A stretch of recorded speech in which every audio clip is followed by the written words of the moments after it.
late at night.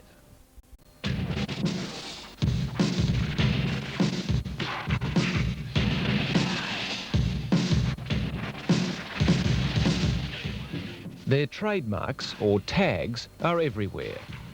Much of Melbourne and practically all of the city's transport system is under attack by youths with spray cans. I've been busted 3 times now for graffiti, so I'm still doing it, but I'm just not getting busted. This is Jeremy Zarafopoulos.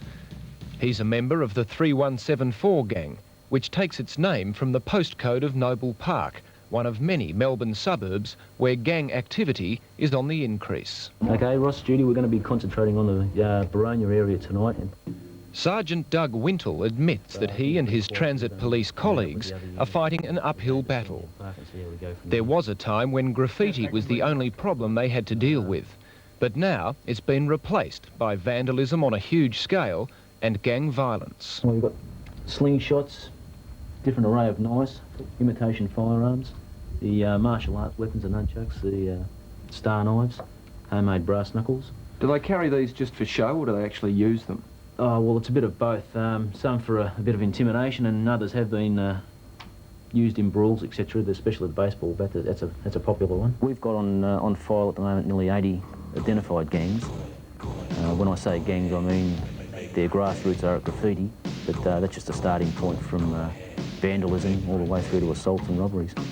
The names of the gangs so far identified and their methods are taken directly from the United States. Cities like New York and Los Angeles, where gang warfare, as a matter of course, involves murder. It hasn't reached that stage here yet, but all indications are that it's not far off. About a month ago, a young girl was abducted from Westall railway station and raped.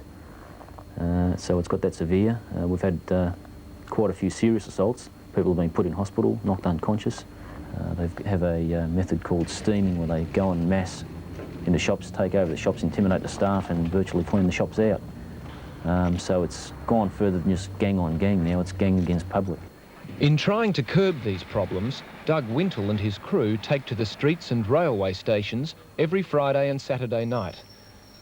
As much as anything else, it's an exercise in being seen, although the job is not without its hazards, particularly when dealing with gangs like 3174, who en masse number several hundred.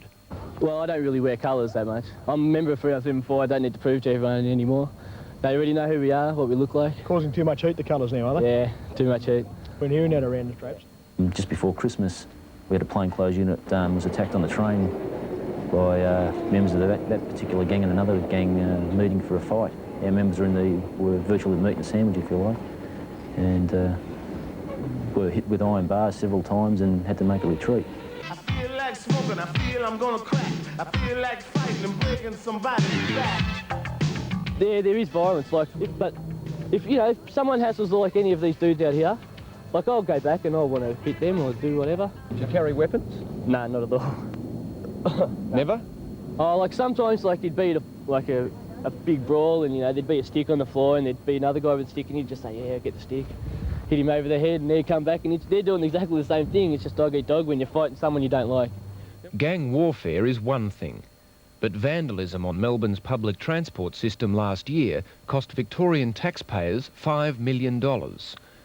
The number of reported assaults on the system has increased from 13 in 1987 to 438 last year, and the problem is worsening. I feel we need more staff and resources to really eradicate the problem. At the moment, we're really chipping away at the problem.